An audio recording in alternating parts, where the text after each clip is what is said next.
Nuevamente estamos acá para todos ustedes con el repaso de la lección. Estamos entrando ya en la pregunta número 3 del día martes, así que bienvenidos a ustedes por tener ese deseo siempre levantarse temprano en la mañana para escuchar el repaso de la lección. Invítalos. Muy buenos días, mis hermanos y hermanas que nos están viendo a través de la pantalla. Nuevamente los quiero invitar a que entren en Facebook o YouTube o en la radio El Fuerte Pregón, así como Google Play, para que nos puedan sintonizar y poder escuchar la escuela sabática.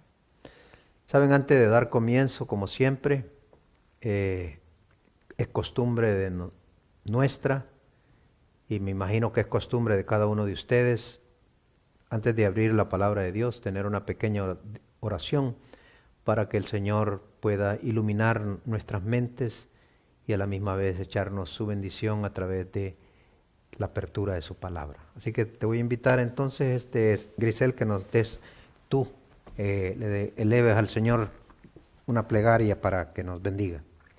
Señor, aquí estamos ante ti en esta mañana dándote las gracias por un día más de vida, Señor, también por darnos la oportunidad de estar aquí para poder llevarle a esas personas allá afuera tu palabra, Señor, y que ellos puedan en algún momento venir a tus caminos. Amén. Todo esto te lo pido, Señor, en el nombre de Jesús.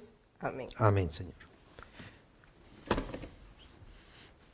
Bien, amigos, hermanos que nos sintonizan, bendiciones de verdad para cada uno de ustedes. Nuevamente estamos aquí ya en este día martes tratando de poder comentar un poquito acerca de la lección, de este repaso maravilloso donde nuestro punto principal es estudiar la historia de la iglesia.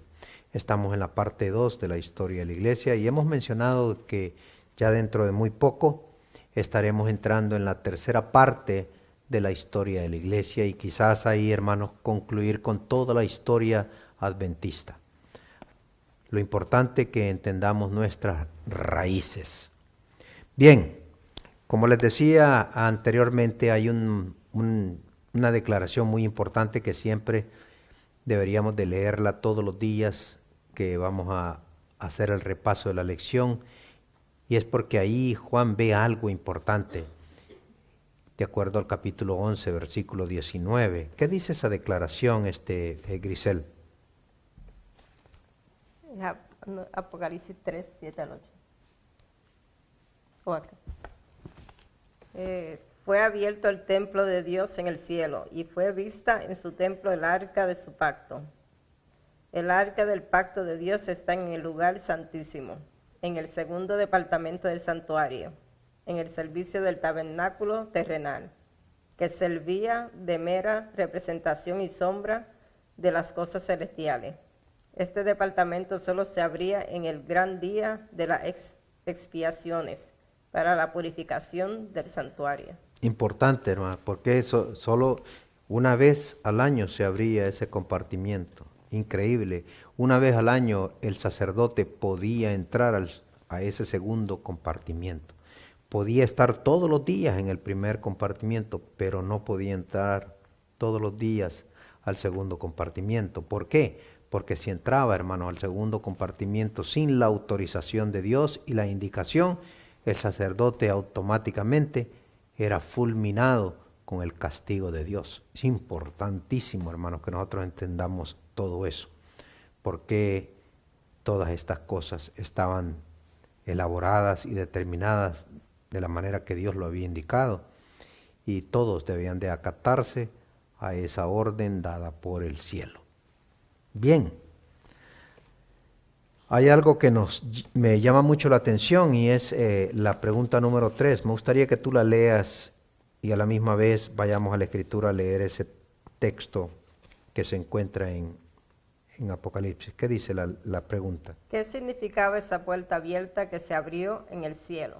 ¿Qué significaba esa puerta abierta que se abrió en el cielo? Veamos qué dice el libro de Apocalipsis capítulo 3 y el versículo 7 y 8. ¿Qué dice este? Y escribe al ángel de la iglesia en Filadelfia, el santo, el verdadero, el que tiene la llave de David, el que abre y ninguno cierra, y cierra y ninguno abre. Dice estas cosas: yo conozco tus obras, he aquí he dado una puerta abierta delante de ti, la cual ninguno puede cerrar, porque aún tienes un poco de fuerza, y has guardado mi palabra y no has negado mi nombre.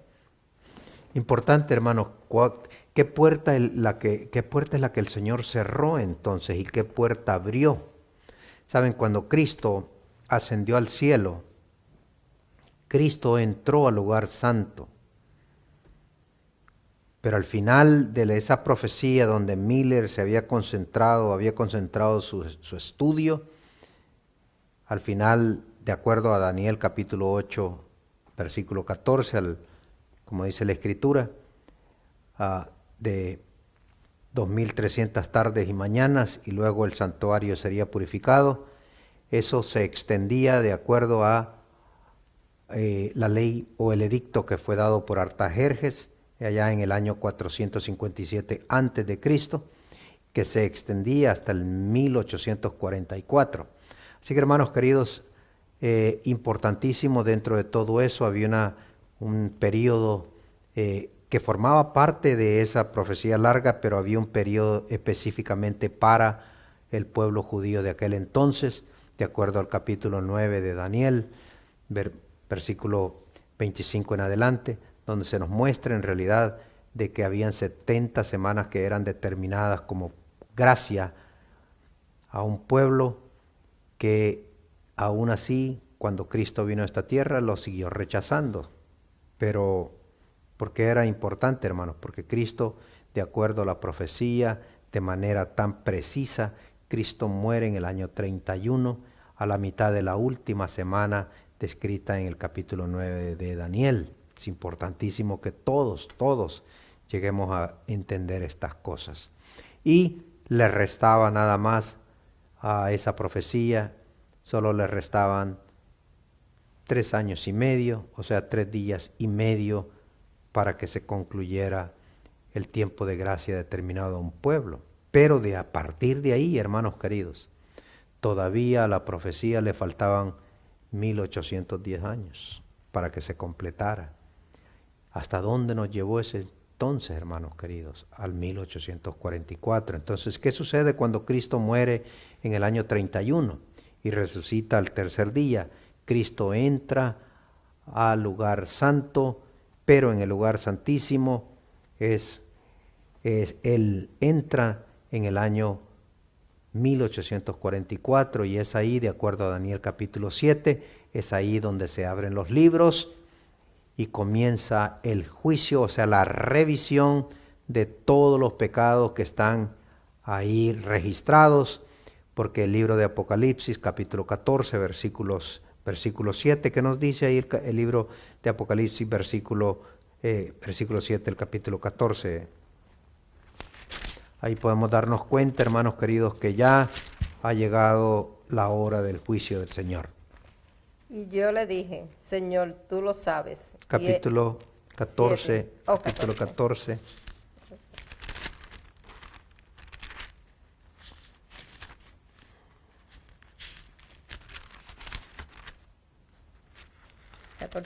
Siete. Diciendo en alta voz: temed a Dios y dadle gloria, porque la hora de su juicio ha venido, y adorad a aquel que hizo el cielo y la tierra, y el mar y las fuentes de las aguas. Es importante, hermanos, creo que nosotros entendamos esto. ¿Por qué? Porque el libro de Daniel, capítulo 7, nos muestra que los libros ahí se abren. Tanto el Padre como el Hijo comienzan a revisar todos los casos, desde el primer hombre hasta este tiempo. Y es importante que nosotros entendamos que el juicio comienza por la casa de Dios. Así que, ¿cuándo da comienzo ya el juicio investigador, hermano? En 1844, cuando termina la profecía más larga de la historia bíblica. Es importante que nosotros entendamos eso. Cristo cierra la puerta del lugar santo. ¿Por qué? Porque ha dado comienzo el juicio investigador. ¿Cuál es el punto principal de el Señor Jesús haber entrado a ese otro compartimiento, hermano, Cristo está borrando tus pecados y los míos que están registrados ahí. Y a la misma vez haciendo constancia de que tu nombre no puede ser borrado si en realidad tú y yo nos hemos arrepentido de corazón. ¿Saben? Muchos nos arrepentimos, pero nos arrepentimos de nuestros malos actos, pero lo hacemos nada más de labios. Y es por eso que se está haciendo una revisión para ver si en realidad somos dignos de estar en esa gran fiesta que se llevará a cabo en el cielo, que son la fiesta de bodas del Cordero. Yo sé que tú quieres estar ahí, ¿cierto? Claro que sí. Todos queremos estar ahí. Y hermanos queridos, por eso es importante que nosotros entendamos esto. Ahora noten, esta declaración que nos dejó Elena de acuerdo al conflicto de los siglos, allá en la página 488, 489, ella dijo de esta manera: Cristo había abierto la puerta o el ministerio del lugar santísimo. La luz brillaba desde la puerta abierta del santuario celestial, y se vio que el cuarto mandamiento estaba incluido en la ley allí encerrada. Lo que Dios había establecido, nadie podía derribarlo. Los que habían aceptado la luz referente a la mediación de Cristo y a la perpetuidad de la ley de Dios, encontraron que estas palabras que estas eran las verdades presentadas en el capítulo 14 del Apocalipsis. Los mensajes de este capítulo constituyen una triple amonestación que debe de servir para preparar a los habitantes de la tierra para la segunda venida del Señor. La declaración: ha llegado la hora de su juicio, indica la obra final de la actuación de Cristo para la salvación de los hombres. Proclama una verdad que debe seguir siendo proclamada hasta el fin de la intercesión del Salvador y su regreso a la tierra para llevar a su pueblo consigo. La obra del juicio, que empezó en 1844, debe proseguirse hasta que sean falladas las causas de todos los hombres, tanto de los vivos como de los muertos. De aquí que debe extenderse hasta el fin del tiempo de gracia concedido a la humanidad, y para que los hombres estén debidamente preparados para subsistir en el juicio. El mensaje les manda: temed a Dios y dadle gloria, y adorad al que hizo el cielo y la tierra, el mar y las fuentes de las aguas. Hermanos, ¿por qué es importante que nosotros entendamos estas cosas? Si nosotros nos damos cuenta que dentro de esa arca, cuando se abre el lugar santísimo, cuando Juan ve en el lugar santísimo, ve el arca del pacto, y ahí se encuentra la ley de Dios. Elena dice que el cuarto mandamiento brillaba más que los demás. ¿Por qué? Porque, hermanos, el sábado fue instituido para el hombre, no el hombre para el sábado. Fue instituido, de acuerdo al libro de Mateo, para que el hombre obedeciese la verdad del sábado. ¿Por qué? Porque es a través del sábado que podemos identificarnos como criaturas creadas por nuestro Creador. Y sabemos de que cuando nosotros nos acercamos el día de preparación, de acuerdo a la Escritura, o sea, el viernes a la caída del sol, es donde da comienzo el sábado, de acuerdo al calendario bíblico. Y nosotros tenemos que entender eso a la luz de la Escritura. Y la Escritura nos presenta que la manera de guardarlo era de sábado, o sea, de sábado en sábado, y de tarde a tarde. Era importantísimo todo eso. Ahora, la ley de Dios tiene mucho que ver con tu salvación, por supuesto que sí. Cuando llega a tu casa el mensajero y te presenta la verdad y te enseña la verdad del sábado, es ahí donde tienes que tomar determinaciones. ¿Por qué? Porque el sábado, hermanos queridos, es una columna que aún en la tierra nueva se va a guardar. Y noten esto, hermanos queridos, antes de dar cierre a todo esto. Noten cómo lo dice la Escritura, de acuerdo a Salmos 119, versículo 33. Enséñame, oh Jehová, el camino de tus estatutos y lo guardaré hasta el fin. ¿Cuáles eran los estatutos? La ley de Dios. Dame entendimiento y guardaré tu ley. Hermanos queridos, es importantísimo entender estas cosas. Guardaré tu ley, ¿sabes? Los que estarán en el cielo, hermanos queridos, de acuerdo a Apocalipsis 14, versículo 12, si me lo puedes leer, hermanos, son aquellos que han guardado la ley de Dios. Es importante que nosotros entendamos estas cosas. Apocalipsis 14, 12, ¿qué nos dice, Grisel?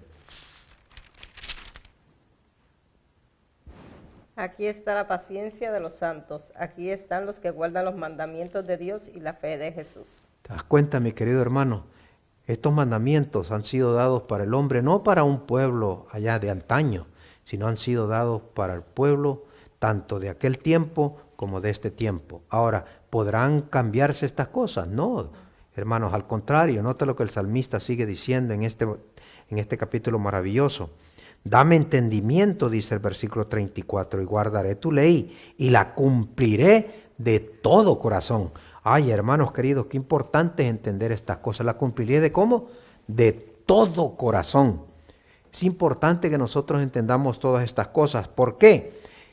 ¿Qué es lo que le pide el salmista a Dios y qué deberíamos nosotros pedirle a Dios para que estemos en armonía y en obediencia a su santa ley? ¿Quieres leerlo allá en el Salmo 119, el versículo 35? Y con esto, hermanos queridos, vamos a ir cerrando. Salmo 119, versículo 35. ¿Qué dice? Guíame por la senda de tus mandamientos, porque en ella tengo mi voluntad. Amén. ¿Qué es lo que le pedía entonces el salmista? Que lo guiara, ¿por qué? Por el camino de la obediencia a su santa ley. Esa ley, hermanos queridos, que Juan ve en el capítulo 11 de Apocalipsis, versículo 19, y ve en el lugar santísimo, ve el arca del pacto, ahí se encontraba la ley de Dios, hermano. Hermano querido, que Dios te bendiga. Gracias por habernos sintonizado, gracias por habernos escuchado. Ahora no solo nos resta pedirte que nos permitas orar y despedirnos, y así nos veremos mañana. Vamos a orar entonces, Grisel. Padre Santo, nuevamente gracias por esa oportunidad que usted nos brinda, Señor, de poder desarrollar, Señor, el repaso de la lección que corresponde a esta semana. Bendiga a todos aquellos, bendíganos a nosotros, Señor. Pero muy especial, acuérdese de aquellos que no pueden acercarse a sus iglesias, que tengan ellos el privilegio de acercarse a través de las redes sociales, en las diferentes plataformas donde presentamos, Señor, el repaso de la lección. Que ellos puedan nutrirse de manera espiritual y puedan seguir, Señor, caminando en sus caminos. Gracias, Señor, y gracias por habernos enseñado este gran ejemplo como el salmista pidiendo, Señor, que usted lo guiara hacia la obediencia de su santa ley. Asimismo, guíenos a nosotros, Padre, para no desviarnos de la obediencia a sus principios, a sus preceptos, a sus estatutos. Gracias, levántenos con su bendición. Se lo pedimos todo en el nombre de Jesús. Amén, Señor. Amén. Que Dios los bendiga a todos. Bendiciones. Bendiciones.